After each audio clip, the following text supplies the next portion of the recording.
أعوذ بالله من الشيطان الرجيم. بسم الله الرحمن الرحيم.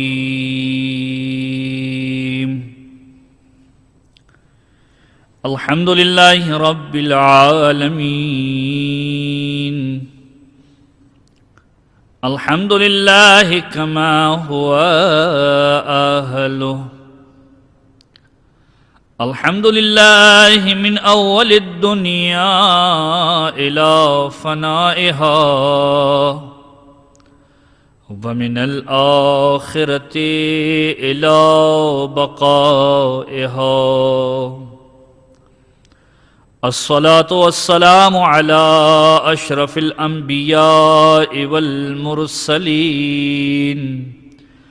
سيدنا ونبينا أبي القاسم محمد. اللهم صل على محمد وعلى أهل بيته الطيبين الطاهرين المعصومين المظلومين. دعائے سلامتی امام زمانہ.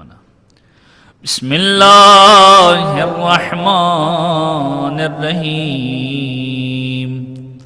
اللہم کن لولیک الحجۃ ابن الحسن صلواتک علیہ وعلی آبائہ فی هذه الساعة وفي كل ساعة وليا وحافظا وقائدا وناصرا ودليلا وعينا حتى تسكنه أرضك توعا وتمتعه فيها طويلا.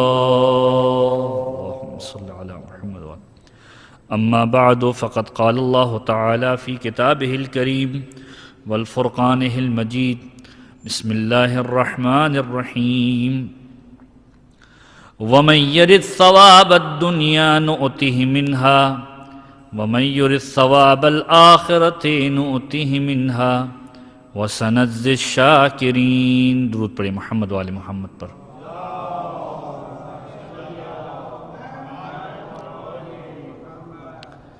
سامعین گرامی قدر، مختصر سی گفتگو کے لیے قرآن کریم کی جس آیت کو سرنامہ کلام کے طور پر پیش کیا گیا، سورہ آل عمران قرآن کریم کا مشہور و معروف سورہ ہے، اور اس کی اہم ترین آیت پروردگار عالم اپنی رحمانیت کا تذکرہ اس عنوان سے کر رہا ہے، اپنی رحمت کا تذکرہ اس عنوان سے کر رہا ہے کہ انسان دنیا کے اندر جو بھی کام انجام دیتا ہے، پروردگار عالم اسے اس کی جزا اور سزا دینے والا ہے. عمومی طور پر لوگوں کے اذہان میں ایک سوال یقینی طور پر یہ آتا ہے کہ وہ افراد کے جو مذہب حقہ سے وابستہ نہیں ہیں، یا وہ افراد کے جو خود پروردگار عالم کو نہیں مانتے، ان کے پاس دنیا کے اندر مال و دولت موجود ہیں، برعکس اس کے کہ وہ افراد کے جو اہل بیت سے محبت رکھتے ہیں، جو پروردگار عالم پر ایمان رکھتے ہیں، وہ مال و دولت سے ظاہری اعتبار سے محروم ہیں. قرآن کریم اسی چیز کی وضاحت اس انداز سے کر رہا ہے کہ ارشاد رب العزت ہو رہا ہے وَمَن يُرِدْ ثَوَابَ الدُّنْيَا، کہ جو ارادہ کرتا ہے دنیا کے ثواب کو حاصل کرنے کا، پروردگار عالم اسے نُؤْتِهِ مِنْهَا، اسے عنایت کر دیا کرتا ہے. وَمَن يُرِدْ ثَوَابَ الْآخِرَةِ، اور جو شخص آخرت کے ثواب کو حاصل کرنے کا ارادہ رکھتا ہے، نُؤْتِهِ مِنْهَا، پروردگار عالم اسے آخرت عطا کر دیتا ہے. واضح فرق ہے دونوں مانگنے والوں کے درمیان. پروردگار عالم واضح طور پر بیان فرما رہا ہے کہ اگر کوئی میرا ماننے والا، میرا چاہنے والا بھی دنیا کو مانگنا چاہے گا، میں دنیا دے دوں گا. جو آخرت کا ارادہ کرے گا، میں اسے آخرت دے دوں گا۔ غیر مسلم آخرت کے اوپر بلیو ہی نہیں کرتا، وہ دنیا کے لیے کام کرتا ہے، چیریٹی کرتا ہے دنیا کے لیے کرتا ہے، نیک عمل کرتا ہے دنیا کے لیے کرتا ہے، جتنے اعمال کرتا ہے دنیا کے لیے کرتا ہے۔ پروردگار یہ بیان کرنا چاہتا ہے یہ میری رحمانیت کے تقاضے کے خلاف ہے، اگرچہ کہ مجھے مانتا نہیں ہے، میں پروردگار ہوں، میں اسے پیدا کرنے والا ہوں، میری رحمت سے یہ بات بہت دور ہے کہ کوئی شخص دنیا کے لیے کام کرے، مجھ سے آس لگائے کہ میں دنیا دوں گا اور میں دنیا نہ دوں۔ اگر وہ مجھ سے یہ ارادہ کر رہا ہے کہ پروردگار کی بارگاہ سے مجھے دنیا ملنے والی ہے، میں اسے دنیا عنایت کر دوں گا۔ اور جو میرے چاہنے اور ماننے والے ہیں، جو مجھ پر عقیدہ رکھنے والے ہیں، جو آخرت کے اوپر بلیف کرتے ہیں، جو آخرت کا سوال کرتے ہیں، جب وہ میری بارگاہ سے آخرت کا سوال کرتے ہیں میں انہیں آخرت دے دیتا ہوں۔ لیکن یاد رکھو وَسَنَجْزِي الشَّاكِرِينَ، پروردگار کی بارگاہ کے اندر وہ افراد جزا کے حقدار ہیں جو شکر کرنے والے ہیں۔ خداوند عالم نے شکر کو اپنی بارگاہ میں جزا کا حقدار قرار دیا ہے کہ اگر خدا کی بارگاہ میں آنا چاہتے ہو شکر پروردگار عالم کے ساتھ آؤ۔ شکر پروردگار عالم ایک وسیع ترین موضوع ہے کہ پروردگار عالم کی بارگاہ میں شکریہ کس طریقے سے ادا کیا جائے۔ صادق آل محمد امام جعفر صادق علیہ الصلوۃ والسلام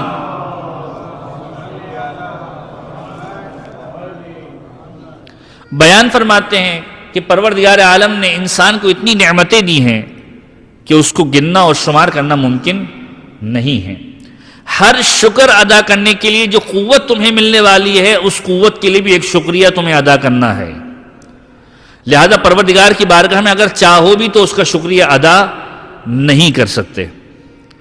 اور قرآن کیا قانون بتلا رہا ہے کہ شکر ادا کرنے والے پروردگار کی بارگاہ میں جزا کے حقدار ہیں۔ دنیا کا ارادہ کرو گے دنیا دیں گے، آخرت کا ارادہ کرو گے آخرت دیں گے۔ اور یہی چیز پروردگار عالم دعاؤں کے ذریعے سے ہم تک منتقل بھی کر رہا ہے۔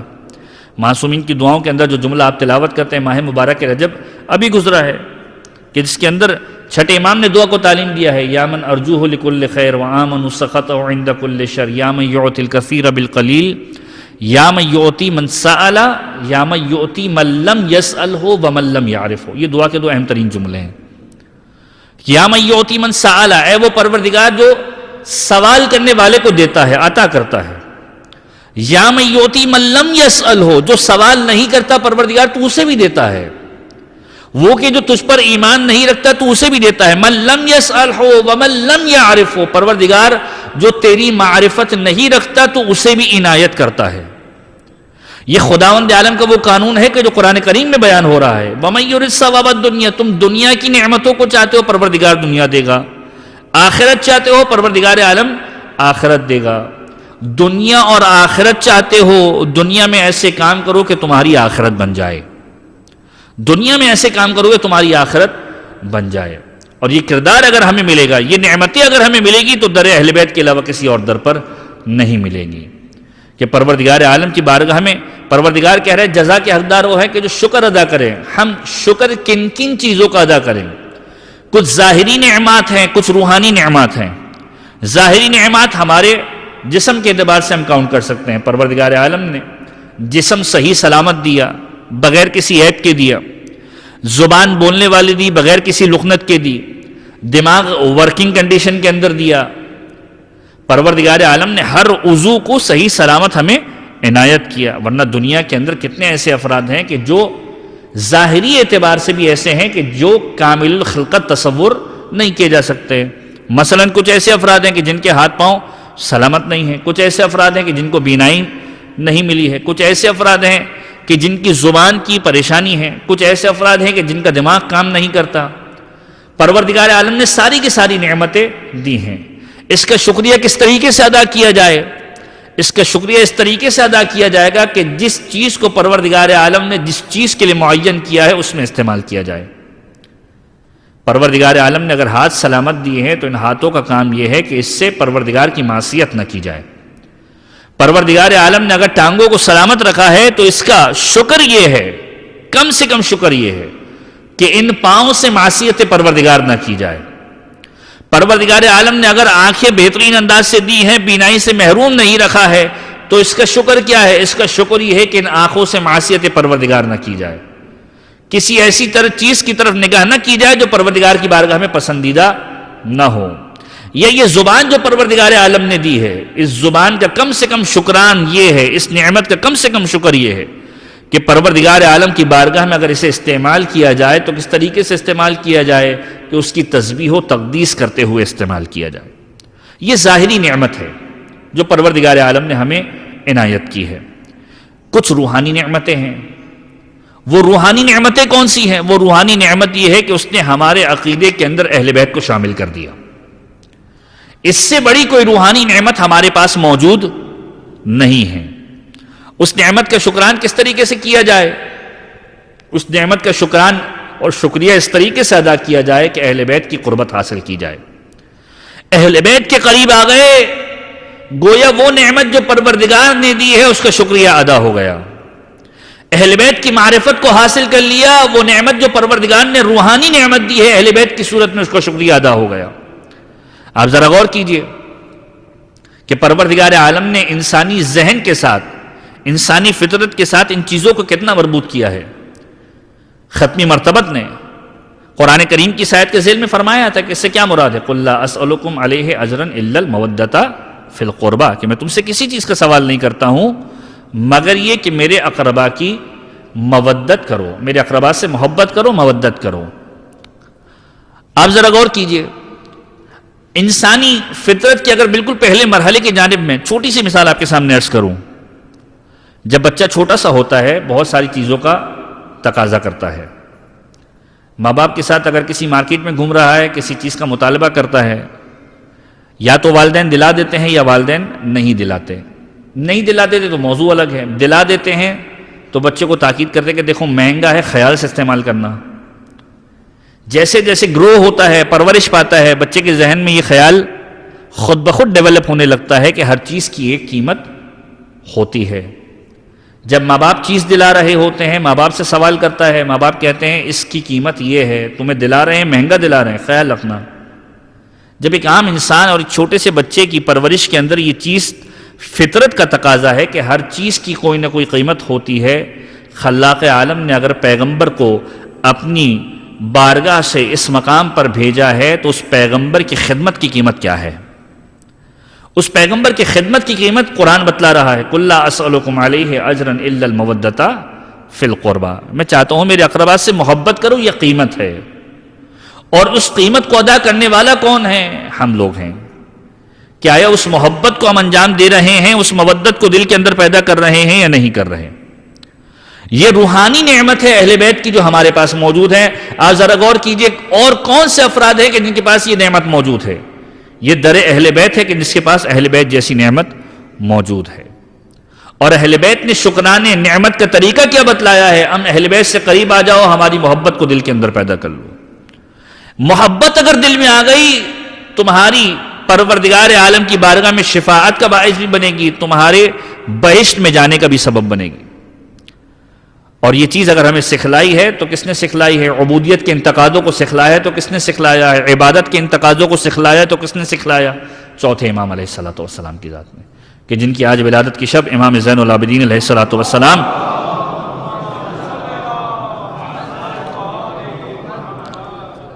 کہ پروردگار عالم کی بارگاہ میں رابطہ کیسے قائم کیا جائے۔ شکر پروردگار ان نعمتوں کے بدلے میں جو روحانی نعمتیں ہیں۔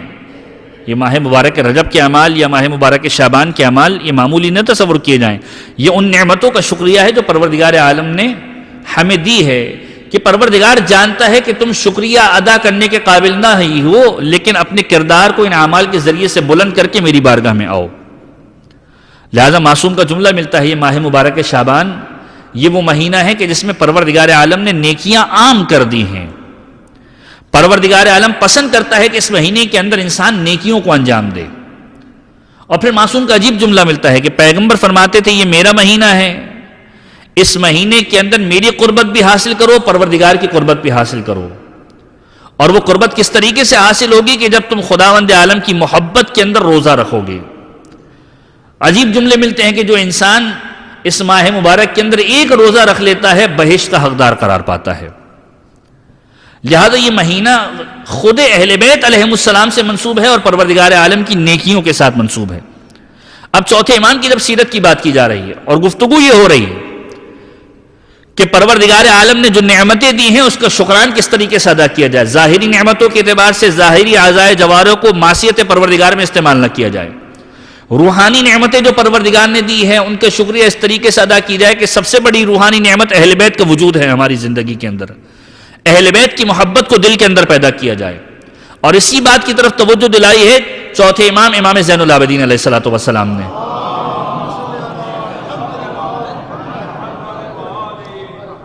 کہ ایک شخص علیکم السلام ایک شخص چوتھے امام کی خدمت میں آتا ہے، روایت کے جملے اس کا نام ہے ابو حازم۔ امام کی خدمت میں آنے کے بعد معصوم سے سوال کرتا ہے، یہ بتائیے کہ پروردگار عالم کی عبادتوں میں بہترین عبادت کیا ہے؟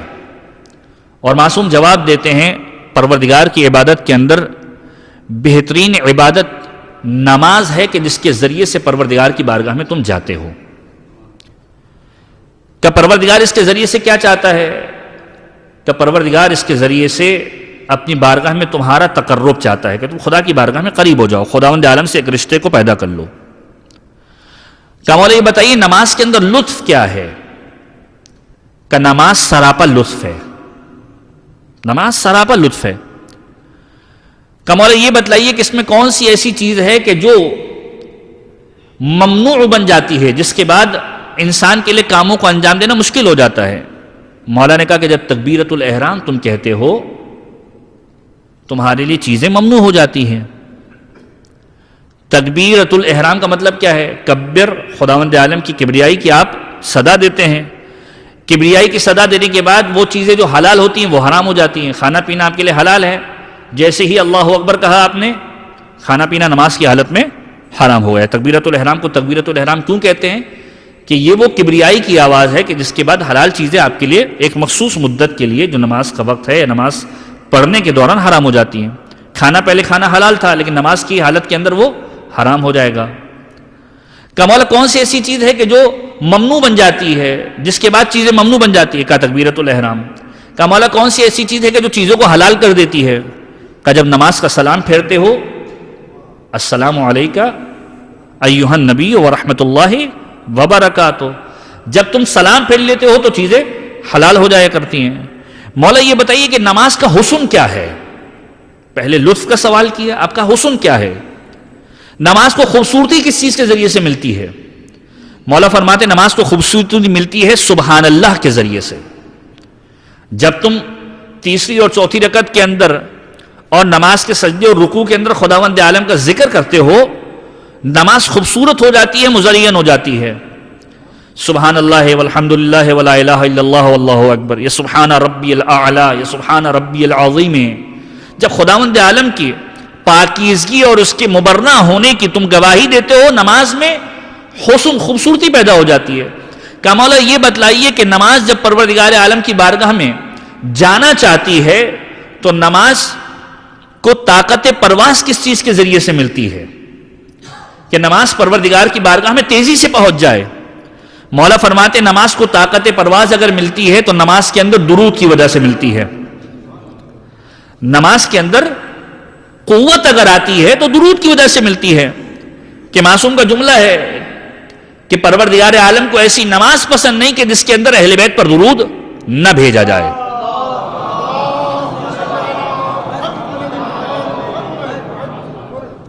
خداوند عالم کو ایسی نماز پسند نہیں ہے کہ جس کے اندر پروردگار عالم پر درود نہ بھیجا جائے۔ خود مولا کائنات کی فضیلت کا وہ جملہ ذہن میں رکھیے گا کہ جس کی وضاحت میں نے 13 رجب کی محفل کے اندر بھی کی تھی کہ ہمارے کوئی نماز ایسی نہیں ہے کہ جو سورہ الحمد کے بغیر پڑھی جاتی ہو، مگر یہ کہ ایک نماز میت۔ لوگوں کے ذہن میں یہ ابہام نہ آ جائے۔ 13 رجب کی محفل کے بعد کچھ لوگوں نے سوال کیا تھا کہ ایک نماز ایسی ہے کہ جس کے اندر سورہ فاتحہ نہیں ہے، لیکن آپ دیکھیں اس کے آداب بھی مختلف ہے۔ بغیر وضو کے بھی آپ نماز میت کے اندر شریک ہو جاتے ہیں۔ عبادت کا اپنا طریقہ کار ہے، ہر ایک کا اپنا اسلوب ہے۔ ہر نماز بغیر فاتحہ کے مکمل نہیں ہوتی سوائے ایک نماز کے۔ اور معصوم کا جملہ ہے لا صلاۃ الا بفاتحۃ الکتاب، نماز فاتحہ کے بغیر ہوتی ہی نہیں ہے۔ مولا کا جملہ یہ ہے کہ سورہ فاتحہ جو ہے یہ پورا سمٹ کر آ گیا، پورا قرآن سمٹ کر آ گیا ہے سورہ فاتحہ کے اندر۔ پورا سورہ فاتحہ سمٹ کر آ گیا بسم اللہ کے اندر، پورا بسم اللہ با کے اندر اور با بے کے نقطے کے اندر، اور پھر یہ فرمایا انا النقطۃ تحت البا، کہ میں وہ نقطہ ہوں کہ جو بے کے نیچے موجود ہے۔ جب معصوم سے سوال کیا گیا مولا طاقت پرواز نماز کو کس طریقے سے ملتی ہے، کہا کہ جب ہمارا درود نماز کے اندر آ جاتا ہے نماز کو طاقت پرواز مل جاتی ہے۔ اب اس کے بعد عجیب سوال کیا، مولا یہ بتائیے کہ قبولیت نماز کے لیے کیا شرط ہے؟ اب ایک مرتبہ مولا نے چوتھے امام کا جملہ ہے اور چوتھے امام بتلا رہے ہیں، جو میں نے آپ سے تقاضا بھی کیا کہ محبت اہل بیت شکران نعمت کا طریقہ ہے جو پروردگار عالم نے اہل بیت کی نعمت دی ہے۔ چوتھے امام سے پوچھا جا رہا ہے کہ مولا یہ بتلائیے کہ قبولیت نماز کی شرط کیا ہے؟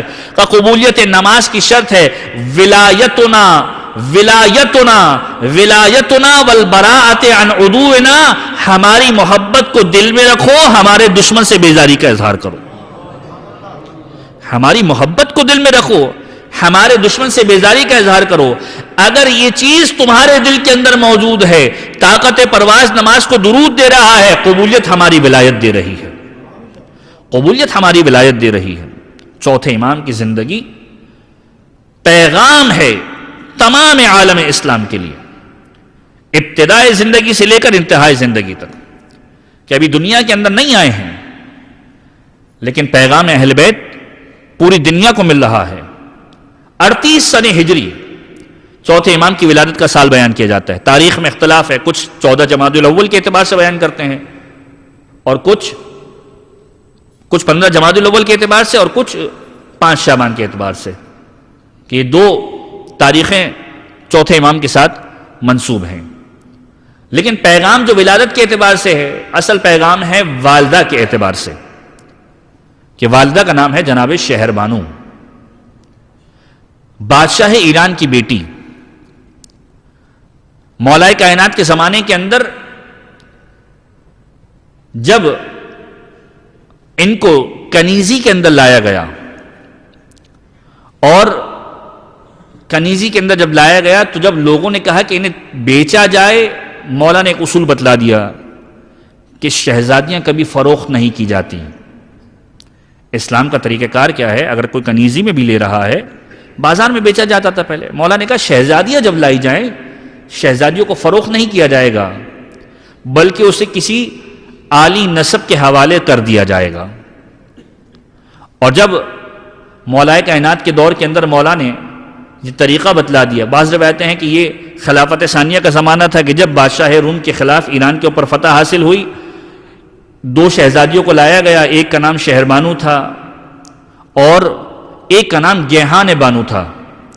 خلافت ثانیہ کے زمانے کے اندر جب ان کو بیچنے کی بات کی جا رہی تھی، مولائے کائنات نے مخالفت کی کہ شہزادیوں کو بیچا نہیں جاتا۔ اسلام نے غیر مسلموں کی بھی عزت کا خیال رکھا ہے کہ انہیں فروخت نہیں کیا جائے گا، انہیں کسی عالی نسب کے حوالے کر دیا جائے اور ان سے قیمت کو وصول کر لیا جائے۔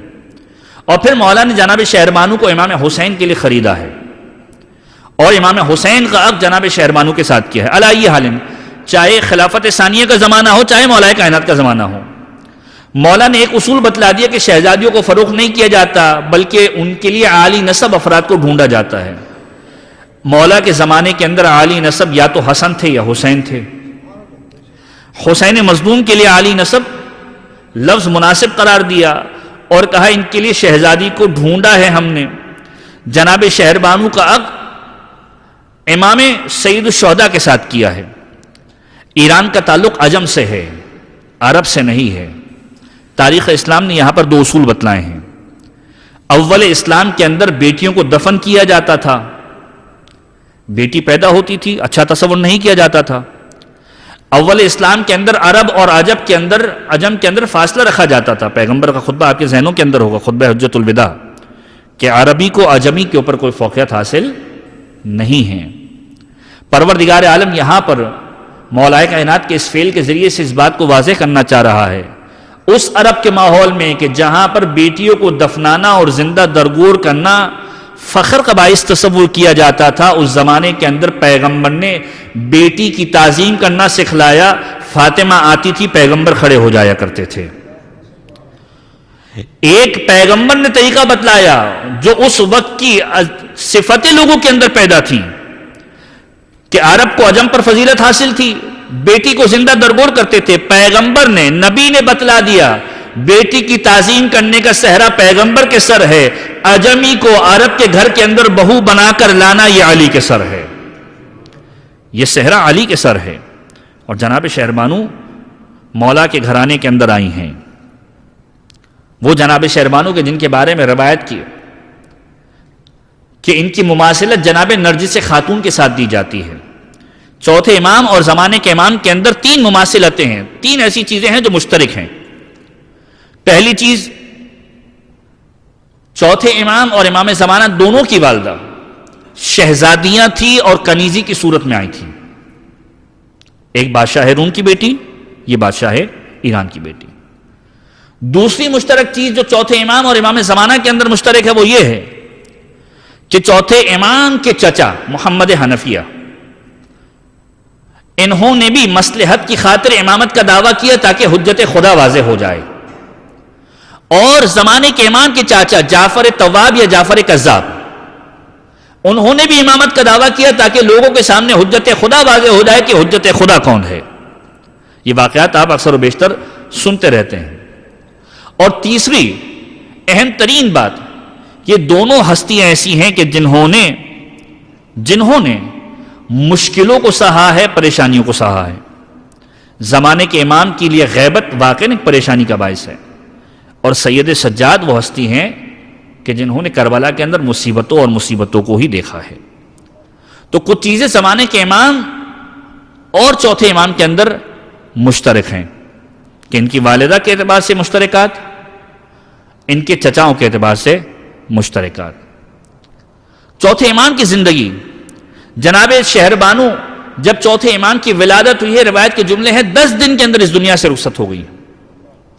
10 دن کے بعد ماں کے سایہ الفت سے چوتھے امام محروم ہوئے، اور اس کے بعد مولا کی کنیز نے پرورش کی ہے کہ جن کا انتقال بعد میں ایران میں ہوا، اور لوگوں کو یہ غلط فہمی ہو گئی کہ یہ وہ جناب شہربانو ہے کہ جو جناب امام زین العابدین کی والدہ ہے، جو آج بھی مرکز مطہر موجود ہے۔ اگرچہ کہ جناب شہربانو در حقیقت جہاں چوتھے امام کی ولادت ہوئی ہے وہیں پر مدینے کے اندر ان کی قبر مطہر موجود ہے۔ تو چوتھے امام کی ولادت جب ہوئی ہے، مولائے کائنات کا آخری زمانہ ہے، آغوش میں لیا، امام حسین کو بلایا اور ایک مرتبہ سوال کیا کہ بیٹا اس کا کوئی نام رکھا ہے یا نہیں رکھا۔ اہل بیت کی روش یہ ہے کہ اپنے بڑوں کی جانب سبقت نہیں کرتے۔ امام مظلوم کا جملہ یہ ہے کہ بابا آپ کے موجود ہوتے ہوئے کیسے ممکن ہے کہ حسین نام رکھ دے؟ پھر مولائے کائنات نے نام رکھا ہے کہ اس کا نام علی ابن الحسین رکھتے ہیں، اسے زین العابدین کہا جائے گا، اور یہ لقب خود پیغمبر نے مجھے بتلائے ہیں۔ اب مولائے کائنات کا جملہ، یہ لقب پیغمبر نے مجھے بتلائے ہیں۔ گویا اہل بیت کا گھرانہ وہ گھرانہ ہے کہ جس کے گھر کے ہر فرد کا نام پیغمبر سجیسٹ کر کے گئے تھے، اسے علی ابن الحسین کہا جائے گا۔ یہاں تک کہ خود چوتھے امام کے بیٹے کا نام زید ہے، زیدی سادات جو ہم مشہور ہیں، جناب زید شہید، جناب زید کے بارے میں روایت ملتی ہے کہ جب جناب زید پیدا ہوئے چوتھے امام نے نام رکھا زید۔ پوچھنے والوں نے کہا کہ یہ نام کہاں سے آپ نے رکھا؟ کہ یہ نام میں نے نہیں رکھا، یہ پیغمبر سجیسٹ کر کے گئے ہیں، یہ پیغمبر سجیسٹ کر کے گئے، بلکہ پیغمبر اس کے بارے میں بتلا کے گئے ہیں کہ یہ بچہ عالم غربت کے اندر شہید ہوگا، اور اس کی شہادت عجیب شہادت ہوگی۔ چھٹے امام کا جملہ جناب زید کے بارے میں ملتا ہے کہ میرے چچا زید کے ساتھ جو بھی شہید ہوا وہ گویا ایسا ہے کہ مولائے کائنات کے ساتھ مخالفین کے سامنے جنگ کرتے ہوئے شہید ہوا۔ جناب زید شہید وہ شخصیت ہیں کہ جن کے بارے میں روایت کے عجیب جملے ملتے ہیں کہ ان کی شہادت عجیب عنوان سے ہوئی ہے کہ باقاعدہ طور پر شہید کیا گیا، ان کے جنازے کو لٹکا دیا گیا، باقاعدہ طور پر آسمانی جانوروں نے اپنے گھونسلوں کو ان کے جسم اقدس کے اندر بنا لیا تھا، یہاں تک کہ پھر اس جسم اقدس کو جلایا گیا اور اس کی راکھ کو بہایا گیا۔ جناب زید شہید چوتھے امام کے بیٹے۔ تو چوتھے امام زندگی کے اس مرحلے میں کہ جب ماں کی ضرورت ہے، ماں اس دنیا سے رخصت ہو رہی ہے، لیکن اس کنیز نے پالا ہے کہ جو مولائے کائنات کی کنیز ہے۔ نام پیغمبر ختمی مرتبت نے رکھا ہے زین العابدین۔ قرآن کے اندر انبیاء کی صفت بیان کی گئی ہے عابدین کے نام سے۔ یوسف عبادت گزار، ابراہیم عبادت گزار، ایوب عبادت گزار، سارے کے سارے نبی اگر ناموں کے اعتبار سے دیکھا جائے تو انہیں عابد و زاہد کہا جاتا تھا. تو انبیاء کی صفت پروردگار عالم نے قرآن کریم میں جو بیان فرمائی وہ عابدین کے نام سے بیان فرمائی، اور جو ملائکہ کی صفت بیان فرمائی ساجدین کے نام سے. ساجدین کے نام سے جبرائیل بہترین سجدہ کرنے والے، اسرافیل بہترین سجدہ کرنے والے، فطرس بہترین سجدہ کرنے والے، جتنے ملائکہ پروردگار نے پیدا کیے بہترین سجدہ کرنے والے. ملائکہ کو حکم دیا تھا نا کہ جب آدم کا جسد خاکی بنایا گیا حکم دیا گیا کہ اب اس کو سجدہ کرو. سجدہ نسبت کی جانب تھا، آدم کو سجدہ نہیں تھا، پروردگار کو سجدہ تھا. ملائکہ نے سجدہ کیا، ہر ایک نے سجدہ کیا، مگر یہ کہ ابلیس نے سجدہ نہیں کیا.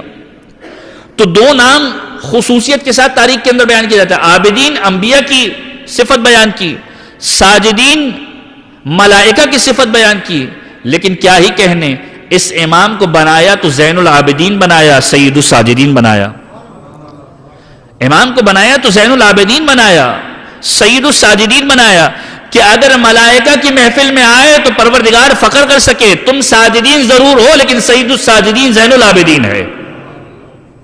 اور انبیاء کی صف میں اگر آ جائے تو انبیاء پر فخر کیا جا سکے تم عابدین ضرور ہو لیکن زین العابدین ہے تو یہ علی ابن الحسین کی ذات ہے. ایک مرتبہ درود پڑھ دیجئے محمد و آل محمد.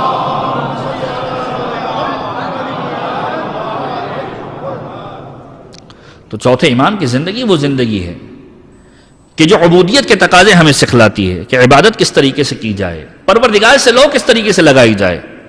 کہ روایت کے عجیب جملے ملتے ہیں. یہ بچپنے کا ہی عالم ہے کہ سفر کر رہے ہیں، کسی نے سوال کر لیا فرزند رسول کہاں کا ارادہ ہے، کہاں جا رہے ہیں. روایتوں کے جملے ہیں کہ سفر کرنا چاہتے تھے اپنے بابا کے ساتھ حج کا، پیدل چل رہے تھے. مولا کائنات اور امام زین العابدین کی سوانح حیات کے اندر یہ جملے ملتے ہیں کہ خود مولا سید الشہداء اور چوتھے امام نے سید سجاد نے بے شمار حج ایسے کیے ہیں جو پیدل کیے ہیں. اب پیدل چل کے جا رہے، کسی نے سوال کیا کہ کہاں کا ارادہ ہے، سواری کون سی ہے اور زاد سفر کیا ہے. کہ جب ارادہ کہاں کا ہے، کہ الا مولایا اپنے خدا کی جانب جا رہا ہوں. جا رہے حج کی جانب ہے کہ اپنے خدا کی جانب جا رہا ہوں. سواری کیا ہے، الا رجلایا میرے پاؤں میری سواری ہیں، ان سے چل کر خدا کی بارگاہ میں جا رہا ہوں. زاد سفر کیا لے کر جا رہے ہیں، کہ زاد سفر جو ہے وہ تقویٰ ہے کہ جو خدا کی بارگاہ میں لے کر جا رہا ہوں. بتلا دیا کہ ہدف کیا ہونا چاہیے اور زاد راہ کیا ہونا چاہیے. ہدف اگر بہشت ہوگا تو زاد راہ بھی تقویٰ ہوگا، ہدف اگر بہشت ہوگا تو زاد راہ بھی تقویٰ ہوگا. یہ چوتھے امام پیغام دے رہے ہیں. اور اپنے پروردگار عالم سے عبادت کو کس طریقے سے استوار کرو کہ جب خداوند عالم کے ہو جاؤ تو پھر دنیا تمہیں تنگ نہ کرے. روایت کے عجیب جملے ملتے ہیں کہ یہی چوتھے امام ہیں. زندگی کے اندر کئی ایسے مرحلے آئے کہ جب پریشانیاں ساتھ میں موجود ہیں لیکن چوتھے امام کی عبادت میں خلل نہیں آ رہا. اور روایت لکھنے والوں نے لکھا عجیب منظر کہ چوتھے امام نماز پڑھ رہے ہیں، پانچویں امام امام محمد باقر علیہ الصلوۃ والسلام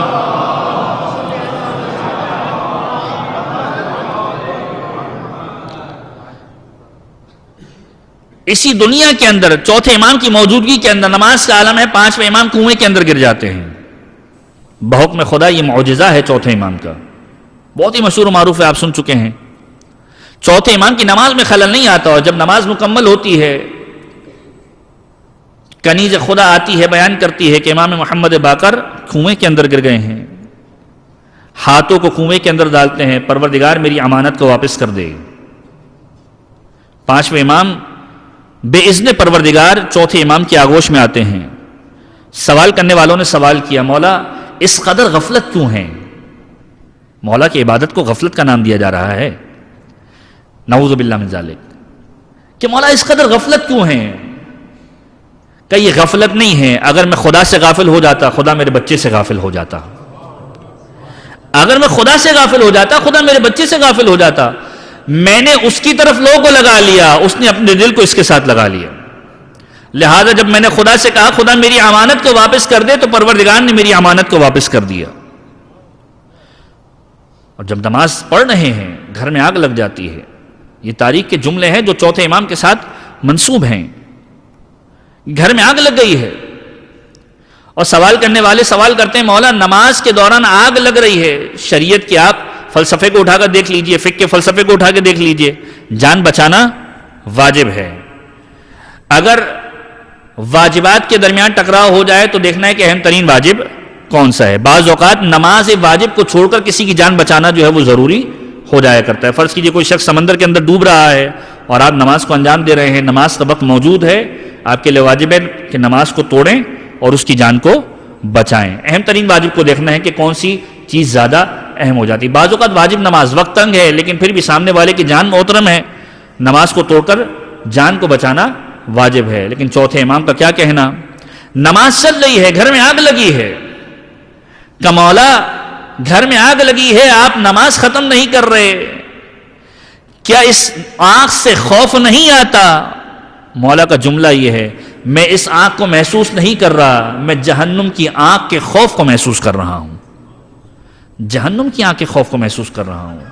یہ عبودیت پروردگار کے تقاضے ہیں. چوتھے امام بتلا رہے پروردگار سے تمہارا رشتہ کیسا ہونا چاہیے, عبادت تمہاری پروردگار کی بارگاہ میں کیسی ہونی چاہیے, کہ مولا کی ہر عبادت کے اندر کوئی نہ کوئی پیغام مل رہا ہے. حج بیت اللہ کے لیے تشریف لے کر جا رہے ہیں, خانہ کعبہ کے سامنے موجود ہیں, احرام باندھ رہے ہیں, حج کا احرام 8 ذی الحجہ کو باندھا جاتا ہے.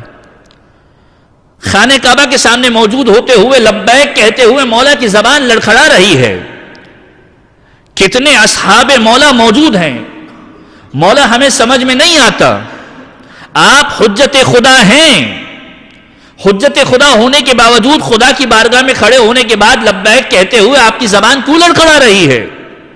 اور مولا یہ جملہ کہتے ہوئے نظر آ رہے ہیں, زبان اس لیے لڑکھڑا رہی ہے جس کی بارگاہ میں کھڑا ہوا ہوں, مجھے خوف ہے کہ کہیں میں لبیک کہوں اور سامنے سے لا لبیک کی آواز نہ آ جائے, کہ میں تو کہوں پروردگار حاضر ہوں, میرا پروردگار کہے نہیں تیری یہ حاضری مجھے قبول نہیں ہے. گریہ کر رہے ہیں. اور جب کسی نے سوال کیا مولا آپ خوف کیوں کھاتے ہیں, آپ آل رسول میں سے ہیں, آپ کی جد شفاعت کرنے والے ہیں, پھر آپ کو پریشانی کیا ہے؟ مولا نے پیغام دیا ہے کہ آل رسول سے ہونا یقیناً باعث فخر ضرور ہے, لیکن یاد رکھو جب روز قیامت ایسا شخص جائے گا کہ جو آل رسول میں سے ہوگا لیکن اعمال آل رسول جیسے نہ ہوں گے تو آل رسول بھی کام نہیں آنے والے. یہ بتلایا ہے اور خود مولا کائنات کا جملہ ہے. مولا کائنات نہج البلاغہ کے اندر ارشاد فرماتے ہیں کہ جس کا حسب اسے پیچھے چھوڑ دے اس کا نسب اسے آگے نہیں بڑھا سکتا. جس کا کردار اسے پیچھے چھوڑ دے اس کا نسب اسے آگے نہیں بڑھا سکتا. اور یاد رکھو ہمارا نسب وہ ہے کہ جب معصوم سے پوچھا گیا مولا اپنی کوئی ایک فضیلت بتلائیے, مولا نے جملہ کہا کہ ہر کوئی ہمارے نسب میں داخل ہونے کی کوشش کرتا ہے, ہم کسی کے نسب میں داخل ہونے کی کوشش نہیں کرتے. ہر کوئی چاہتا ہے کہ فاطمہ کے گھرانے سے ہو جائے.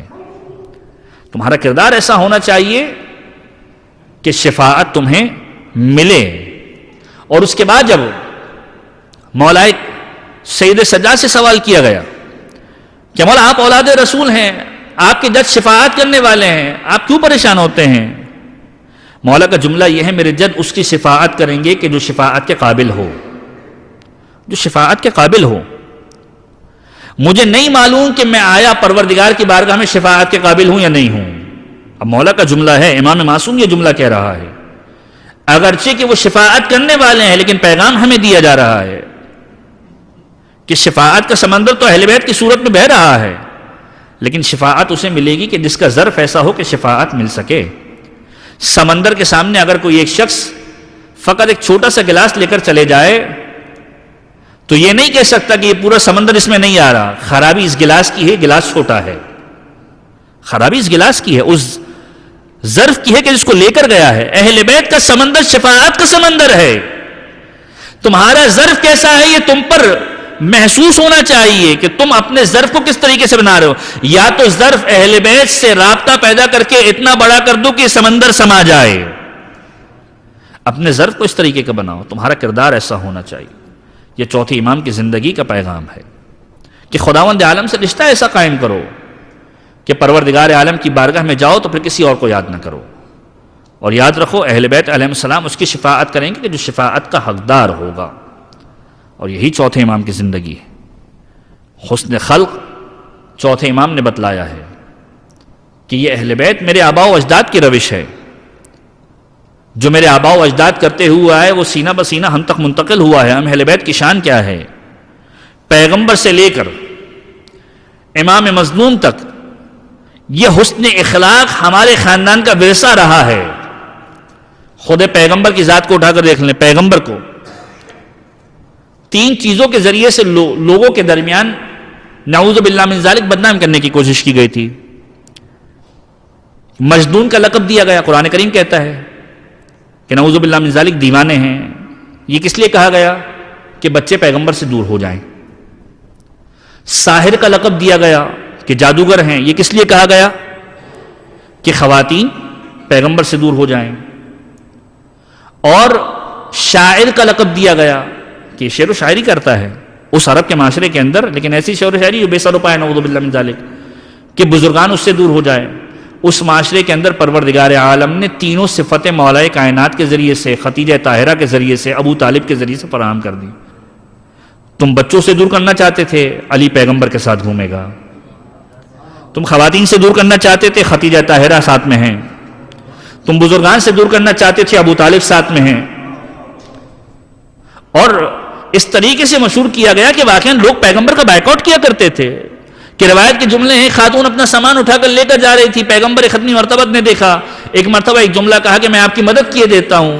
خاتون کا سامان اٹھایا، پیغمبر نے اس کو گھر تک پہنچایا، اور جب گھر پر چھوڑ دیا اس عورت نے دعا دی ہے. اب ذرا غور کیجئے دعا کیا دی ہے. دعا یہ دی ہے، میں تجھے دعا دیتی ہوں، تجھے خدا ایک جادوگر یہاں پر آیا ہے محمد، اس کے شر سے بچا لے، نعوذ باللہ من ذالک.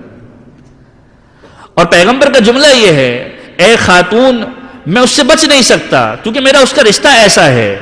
کہ کیوں؟ کہ میں ہی تو محمد ہوں، میں ہی تو محمد ہوں. اور پھر وہ خاتون کہتی ہے مجھے تمہارے بارے میں یہ بیان کیا گیا تھا. پیغمبر نے کہا میں خدا کا نمائندہ ہوں، میں خدا کا نمائندہ ہوں. یہ حسن اخلاق پیغمبر کا ورثہ ہے جو اہل بیت اطہار کے اندر منتقل ہوا ہے. مولا کائنات کے اعتبار سے دیکھ لیجئے کہ مولا کائنات سفر کرتے ہیں، اور سفر ہو رہا ہے کوفے کی جانب. کوفے کی بارڈر پہ پہنچنے کے بعد جس کے ساتھ سفر کر رہے تھے اس کے ساتھ کوفے سے بھی آگے نکلنا شروع کر دیا. ہم سفر نے پوچھا کہ علی کیا وجہ ہے، آپ تو کوفے کی جانب جانے والے تھے، یہ دوسری جانب کیوں آ گئے؟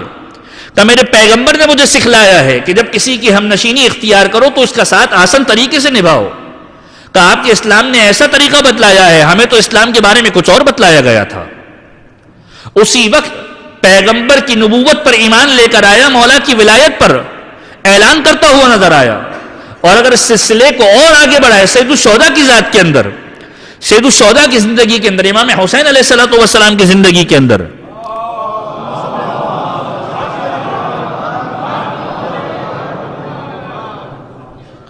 کہ سید الشہداء کی زندگی کے اندر اس حسن خلق کو دیکھا جائے. سید الشہداء کے ساتھ آ کر ایک شخص بدتمیزی کر رہا ہے، سب و شتم کر رہا ہے، مولا کائنات کو گالیاں دے رہا ہے. لیکن اس کے بعد مولا اس کے پاس جاتے ہیں اور اس کو جملہ کہتے ہیں تجھے جس چیز کی ضرورت ہے حسین دینے کے لیے تیار ہے، حسین دینے کے لیے تیار ہے. اگر تجھے ایسا محسوس ہوتا ہے کہ ہم نے تیرا کوئی حق غصب کیا ہے، اگرچہ کہ غصب نہیں کیا لیکن پھر بھی تو دعویٰ کر میں دینے کے لیے تیار ہوں. اگر تجھے ایسا لگتا ہے کہ میں نے تیرا کوئی نقصان کیا ہے، میں تیری عزت نفس کا خیال رکھتے ہوئے اس نقصان کو پورا کرنا چاہتا ہوں. یہ حسن خلق ہے.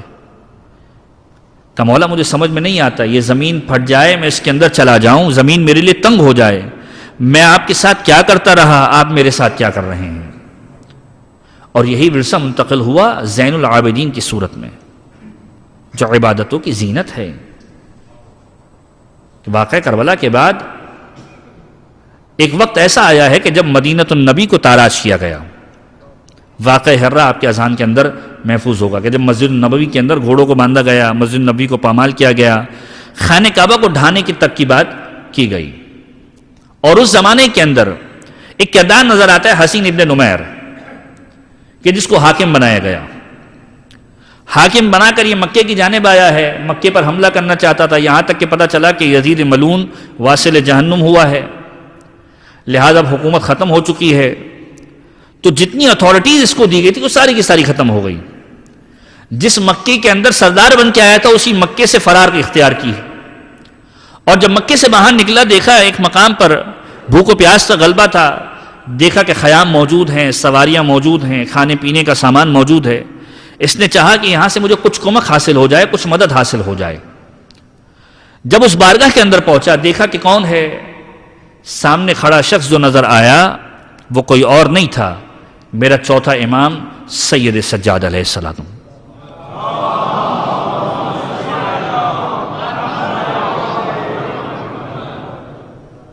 سید سجاد علیہ السلام ایک مرتبہ فرار اختیار کرنا چاہتا ہے. چوتھے امام نے اپنی روش ایسے اختیار کی اسے معلوم بھی نہ ہونے پائے کہ مولا جانتے ہیں. کہ مسافر کہاں کا ارادہ ہے، کہاں سے آؤ ہو، کہاں جانا چاہتے ہو؟ یہ سمجھ گیا کہ مولا نے پہچانا نہیں ہے. خیمے میں داخل ہوا. روایت کے جملے یہ ہیں کہ مولا نے غذا کو تیار کیا، غذا کو اس کو سرو کیا. کہا تو پیاسا لگتا ہے، ٹھنڈا پانی لا کر پلایا، ٹھنڈا پانی لا کر پلایا. اور اس کے بعد کہا کہ تو تھکا ہوا لگتا ہے، میں تیرے لیے بستر سجا دیتا ہوں، بستر پہ آرام کر لے. بستر کو لگایا ہے، بستر پہ اس نے آرام کیا ہے. نیند کیسے آئے کہ اگر سو گیا اور ایسا نہ ہو کہ چوتھا امام مجھ پر حملہ کر دے. اگرچہ کہ اسے معلوم ہونا چاہیے کہ اہل بیت علیہم السلام لوگوں کو دینے کے لیے آئے ہیں، لوگوں سے لینے کے لیے نہیں آئے. یہ اہل بیت کی روش نہیں ہے کہ اہل بیت کے بارے میں یہ کہا جائے کہ اہل بیت نے فلاں کو یہ کر دیا. نہیں، اہل بیت تو دینے کے لیے آئے ہیں، سخاوت کا پیکر ہیں. اہل بیت کو کسی چیز کی ضرورت نہیں ہے. نیند نہیں آ رہی، اب اٹھ کے بھاگنا چاہتا ہے، دوبارہ آواز آتی ہے، مسافر کہاں کا ارادہ ہے؟ اگر سفر کا ارادہ ہے، تیری سواری کا جانور تھکا ہوا ہے، میں نیا جانور دے دیتا ہوں. اگر زاد راہ چاہیے، میں نے تیرے لیے زاد راہ کو تیار کر دیا ہے، تیرے مشکیزے کو پانی سے بھر دیا ہے. جب یہ ساری چیزیں سنتا ہے ایک مرتبہ مخاطب ہوتا ہے، شاید آپ نے مجھے پہچانا نہیں ہے. اور چوتھے امام کا جملہ یہ ہے، تجھے کیسے فراموش کر سکتا ہوں، تو ہی تو وہ ہے کہ جس نے میرے علی اکبر کے کلیجے میں برچھی کے پھل کو اتارا تھا. تجھے کیسے فراموش کر سکتا ہوں، تجھے بھول نہیں سکتا ہوں. کہا مولا جب آپ جانتے ہیں کہ میں کون ہوں تو پھر مجھ پر اتنی عنایات کیوں کر رہے ہیں؟ اور مولا نے اس وقت یہ پیغام بتلا دیا کہ اہل بیت علیہم السلام کیا ہیں. مولا نے کہا کہ تو نے وہ کیا جو تو نے اپنے آباء و اجداد سے سیکھا تھا، میں نے وہ کیا جو میں نے اپنے آباء و اجداد سے سیکھا. میں نے وہ کیا جو میں نے اپنے آباء و اجداد سے سیکھا ہے کہ اگر دشمن بھی گھر کے اندر آئے خالی ہاتھ نہ لوٹاؤ. اور روایت کے جملے ہیں کہ مدینہ کے اندر جب واقعہ ہرہ پیش آیا ہے، مروان نے اپنے گھرانے والوں کو، حاکم وقت تھا، بچانے کے لیے زین العابدین کی بارگاہ میں بھیجا ہے کہ مولا آپ کا شیلٹر ایسا ہے کہ جس کے نیچے مجھے معلوم ہے کہ میرے گھر والے حفاظت کے ساتھ رہیں گے. اور یہ چوتھے امام کا کردار ہے کہ منع نہیں کیا، حفاظت کی ہے. یہ چوتھے امام کا کردار ہے. وہ چوتھا امام کے جو پیغام دیتا ہوا نظر آ رہا ہے کہ جب مولا سے کسی نے سوال کیا، مولا مجھے نصیحت کر دیجئے، مولا نے نصیحت کی ہے. اور نصیحت کیا ہے؟ نصیحت یہ ہے کہ جو چیزیں تم دوسروں سے ایکسپیکٹ کرتے ہو، 3 چیزوں کی عادتیں اپنے اندر اپنا لو. جو چیزیں تم دوسروں سے ایکسپیکٹ کرتے ہو کہ وہ تمہیں دیں، مثلا تم دوسروں سے اگر عزت و احترام کو ایکسپیکٹ کرتے ہو تو دوسروں کو بھی عزت و احترام دو. جب تم عزت و احترام دو گے تو وہ تمہیں عزت و احترام دیں گے. اور اس کے بعد مولا نے جملہ کہا کہ جب کسی کام کے حلال اور حرام ہونے کے بارے میں تمہیں معلوم نہ چلے اس کام کو انجام نہ دو. جس کام کے اندر شک ہو جائے اس کو انجام نہ دو. یہ پاکیزگی کی دلیل ہے. آج کا مومن ہر کام انجام دے دیتا ہے نیت کرتے ہوئے.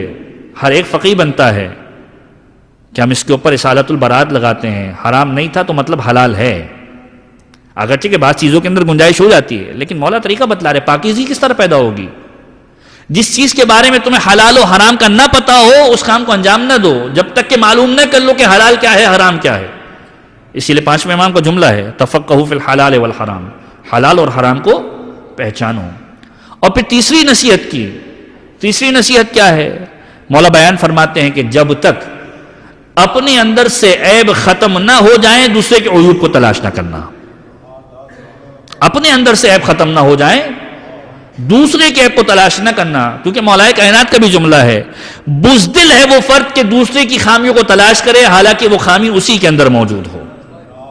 اور مولا کہتے ہیں کہ جب تک تمہیں یہ یقین نہ ہو جائے کہ میرے عیوب ختم ہو چکے ہیں, کسی دوسرے کے عیب کی جانب نگاہ نہیں کرنا. یہ وہ سید سجاد ہیں, یہ جو پیغام دے رہے ہیں عبودیت کا پیغام, کہ پروردگار کی بارگاہ میں کس طریقے سے جایا جائے, خداوند عالم سے کس طریقے سے رشتے کو استوار کیا جائے, کہ خدا کی بارگاہ میں جب تم جاؤ تو خداوند عالم یہ گواہی دے کہ زین العابدین آ رہا ہے, سید الساجدین آ رہا ہے, یہ سجدوں کی زینت آ رہی ہے, عبادت کی زینت آ رہی ہے. اور اپنی زندگی کا جو دوسرا اہم ترین پیغام ہے کہ جس کو ہمیں اپنی زندگی کے اندر رائج کرنا ہے, اور الحمدللہ رائج ہے, کہ کربلا کے واقعے کے بعد 35 سال ایسے ہیں کہ جب امام نے گریہ کیا ہے, امام نے گریہ کیا ہے 95 سن ہجری تک, کہ جب شہادت ہوئی ہے. اور گریہ بھی کس طریقے سے کیا ہے, ایسا نہیں کہ جب کربلا کا واقعہ مولا کے سامنے بیان کیا جاتا ہے تو گریہ کیا ہو. بہت بڑا پیغام ہے اس کے اندر, فقط مصائب کے جملے نہیں ہیں. ہم مصائب سن کے یقیناً روتے ہیں, لیکن یہ مصائب کے جملے نہیں ہیں, یہ پیغام ہے زین العابدین کا, کہ جب کربلا کا واقعہ بیان کیا جاتا ہے جب نہیں روئے, اس وقت تو روئے ہیں, لیکن زندگی کے کسی بھی فعل کو انجام دیا ہے روئے ہیں. روایتوں کے جملے ہیں, کھانا کھایا کھاتے ہوئے روئے, پانی پیا پانی پیتے ہوئے روئے, چھوٹے بچوں کو مدینے کی گلیوں میں کھیلتے ہوئے دیکھا روئے, کسی بزرگ کو مدینے کی گلیوں میں جاتے ہوئے دیکھا روئے, نماز پڑھتے ہوئے دیکھا روئے, سجدہ کرتے ہوئے دیکھا روئے. بچوں کو دیکھا تو علی اصغر یاد آیا, بزرگ کو دیکھا تو بابا حسین یاد آئے, پانی پیا تو یہ یاد آیا کہ یہی پانی کربلا کے میدان میں نہیں ملا تھا, کھانا دیکھا تو یاد آیا کہ 3 دن کے بھوکے پیاسے کربلا کے میدان کے اندر موجود تھے. ان تمام چیزوں کو درک کرنے کے بعد ہر مقام پر گریہ کیا, گویا پیغام دیا کہ تمہارا جینا مرنا کھانا پینا حسین کے ساتھ مخصوص ہونا چاہیے. یہ چوتھے امام کا پیغام ہے, تمہاری زندگی کا ہر لمحہ حسین کے ساتھ مخصوص ہونا چاہیے. یہی وجہ تو ہے کہ اہل بیت اطہار کی طرف سے ہمیں طریقہ بتلایا گیا, جب ٹھنڈا پانی پیو تو سیرت کیا کہتی ہے کہ حسین کے دشمنوں پر بیزاری کا اظہار کرو, حسین پر درود بھیجتے ہوئے ٹھنڈے پانی کو پیو. پروردگار چاہتا ہے پانی جیسی شے کہ جو ایک عام عمل ہے انسانی زندگی کا, اس عام عمل کو بھی انجام دیتے ہوئے حسین کو فراموش نہ کرو, چاہے جائے کہ اپنی زندگی کے کسی دوسرے حصے کے اندر حسین کو فراموش کرو. اور جو تیسرا پیغام ہے چوتھے امام کی زندگی کا, اسی پر اپنی گفتگو کو تمام کروں گا, کہ عزادار کون ہے یہ چوتھے امام نے بتلایا. عزادار کون ہے چوتھے امام نے بتلایا. یاد رکھو کبھی عزادار اور نماز کے اندر فرق نہ ڈالنا. سید سجاد سے بڑا عزادار دنیا کے اندر کون ہوگا؟ سید سجاد سے بڑا عزادار دنیا کے اندر کوئی نہیں ہے. یاد رکھو نماز اور عزاداری کا مقابلہ نہیں کرنا, نماز اور عزاداری کا مقابلہ نہیں کرنا, نماز اور حسین کا مقابلہ نہیں کرنا. حسین اصول میں سے ہے, نماز فروع میں سے ہے, اور اصول اور فروع کا مقابلہ نہیں کیا جاتا. لیکن یہ واحد اصول ہے جو فروع کے لیے شہید ہوا, یہ واحد اصول ہے کہ جو فروع کے لیے شہید ہوا. اور پیغام دیا کہ دیکھو حسین وہ ہے, جب ختمی مرتبت سجدے کے عالم میں تھے, حسین مظلوم پشت پیغمبر پر سوار ہوئے, پیغمبر نے پشت پیغمبر پر حسین کے آنے کی وجہ سے نماز کو ختم نہیں کیا. یہ اس بات کی دلیل ہے کہ حسین کا زندگی میں آنا نمازوں کے طول کا باعث تو ہو سکتا ہے, نمازوں کے ختم ہونے کا باعث نہیں ہو سکتا.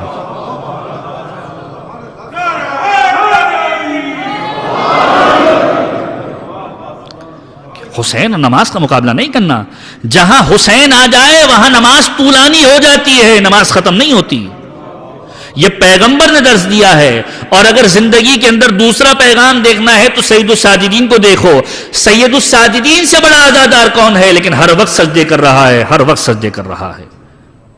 یہ چوتھے امام کا پیغام ہے. وہ بیمار کربلا, اسی بیمار کربلا کا واسطہ لے کر خداوند عالم کی بارگاہ میں حاضر ہو رہے ہیں کہ پروردگارا بحق محمد و آل محمد، پروردگارہ جو مؤمنین دنیا کے کسی بھی کونے بھی بیمار ہے، بیمار کربلا کا واسطہ لے کر حاضر ہو رہے ہیں پروردگار، ان تمام افراد کو علی الخصوص جو مومنین یہاں پر بیمار ہیں کہ جن کے بارے میں دعائے صحت کی التماس کی گئی ہے، برادر مظفر ایک چھوٹا سا بچہ کہ جو ہاسپٹل کے اندر موجود ہے، اور دیگر مومنین کے کچھ ایس ایم ایس آتے ہیں، لوگوں کے میسیجز آتے ہیں کہ ان کے لیے بھی دعائے صحت کروا دی جائے، بیمار کربلا کے وسیلے سے پروردگار کی بارگاہ میں دعا گو ہیں پروردگارہ بیمار کربلا کے صدقے میں ان تمام افراد کو جلد از جلد شفائے کاملہ عاجلہ عنایت فرما۔ پروردگارہ بیمار کربلا کی ولادت کے دن، ولادت کے ایام ہیں، یہ وہ ایام ہیں کہ جن ایام کے اندر تو ہزاروں افراد کو آتش جہنم سے نجات عطا کرتا ہے۔ پروردگار ہمارا نام بھی ان افراد میں شامل فرما کہ جن کو تو آتش جہنم سے نجات عطا کرتا ہے۔ پروردگارہ ہمارے مرحومین کے گناہان کبیرہ و صغیرہ کی مغفرت فرما۔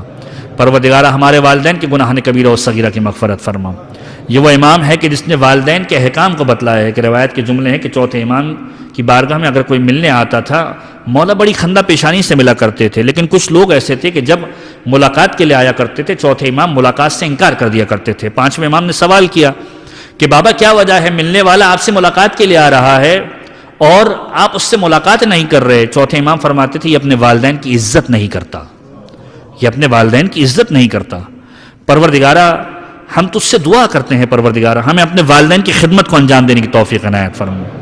اور فقط والدین اپنے نسبی والدین نہیں ہوتے، رشتے کے اعتبار سے بھی والدین ہوتے ہیں۔ معصوم کا جملہ ہے کہ 3 طرح کے والدین تمہارے ہیں، ایک میں اور علی اس امت کے باپ ہیں، لہٰذا ایک والدین کا رتبہ تو ہمارے ساتھ مخصوص ہے، ایک جو تمہارے والدین ہیں وہ تمہارے والد ہیں، یہ رشتہ تمہارے ساتھ مخصوص ہے، اور ایک جو تمہارے حسب کے اعتبار سے رشتہ قائم ہوتا ہے جو سسر کا رشتہ ہے، مرد کے لیے اس کا سسر، خاتون کے لیے اس کا سسر، اور اس کی ساس یا مرد کی ساس، کہ یہ رشتہ ایسا ہے جو تمہارے والدین کے قائم مقام ہے۔ معصوم فرماتے ہیں کہ جو اپنے والدین کی عزت نہیں کرتا معصوم اس سے ملاقات کا شوق نہیں رکھتے۔ پروردگارہ ہمارے والدین کے گناہان کبیرہ و صغیرہ کی مغفرت فرما۔ پروردگارہ ہمارے مرحومین کے گناہان کبیرہ و صغیرہ کی مغفرت فرما۔ پروردگار جو مومن جو حاجت لے کر آیا ہے، پروردگار یہ محفل حسین، محفل ذکر حسین، یہ وہ محفل ہے کہ جو قبولیت کی محفل ہوا کرتی ہے پروردگار، یہاں پر دعاؤں کی استجابت کی ضمانت لی گئی ہے پروردگار جو مومن جو حاجت لے کر آیا ہے پروردگار اس کی جائز شرعی حاجات کو پورا فرما۔ پروردگار اس محفل کے ختم ہونے سے پہلے ان کی حاجتوں کو روا فرما۔ پروردگار جو مومن پریشان ہیں ان کی پریشانیوں کو دور فرما۔ پروردگار اہل بیت کے چاہنے اور ماننے والے جہاں کہیں بھی آباد ہیں ان کی جان مال عزت و آبرو کی حفاظت فرما۔ ظلم و ظالم سے انتقام لینے کے لیے اپنی آخر حجت امام عصر والزمان کے ظہور میں تعجیل فرما، ہمیں ان کے اعوان و انصار میں شمار فرما۔ ربنا تقبل منا انک انت السمیع العلیم وتب علینا بحق محمد و آلہ الطاہرین۔ 1 مرتبہ سورہ الحمد اور 3 مرتبہ سورہ اخلاص۔ حاضرین محفل کے تمام مرحومین، بانیان کے تمام مرحومین، علی الخصوص وہ تمام مؤمنین کے جو اس امام بارگاہ کی خدمت کو انجام دیتے ہوئے اس دنیا سے گزر گئے، وہ تمام مؤمنین کے جو آج اس دنیا سے رخصت ہوئے۔ کراچی کے اندر ایک مومنہ کا انتقال ہوا، فوزیہ بانو، اور جن مؤمنین کا آج انتقال ہوا ہے پروردگار اہل بیت کی محبت میں جو بھی اس دنیا سے رخصت ہوا ہے ان تمام مؤمنین اور مرحومین کو یاد کرتے ہوئے 1 مرتبہ سورہ الحمد اور 3 مرتبہ سورہ اخلاص کی تلاوت۔ بسم اللہ الرحمن الرحیم، الحمد للہ رب العالمین الرحمن الرحیم مالک یوم الدین، ایاک نعبد و ایاک نستعین، اہدنا الصراط المستقیم صراط الذین انعمت علیہم غیر المغضوب علیہم ولا الضالین۔ بسم اللہ الرحمن الرحیم، قل هو اللہ احد اللہ الصمد لم یلد ولم یولد ولم یکن له کفوا احد۔ بسم اللہ الرحمن الرحیم، قل هو اللہ احد اللہ الصمد لم یلد ولم یولد ولم یکن له کفوا احد۔ بسم اللہ الرحمن الرحیم، قل هو اللہ احد اللہ الصمد لم یلد ولم یولد ولم یکن له کفوا احد۔ اللهم اغفر للمؤمنین والمؤمنات والمسلمین والمسلمات الاحیاء منهم والاموات، تابع بیننا وبینهم بالخیرات انک مجیب الدعوات انک علی کل شیء قدیر برحمتک یا ارحم الراحمین۔ ابھی یہاں پر منقبت خواہ حضرات یا شورا حضرات جو ہے وہ بارگاہ سید سجاد کے اندر نذران عقیدت پیش کریں گے۔ گزارش ہے کہ کچھ دیر کے لیے یہاں پر تشریف فرما رہیں تاکہ اس عبادت کے اندر بھی آپ حصہ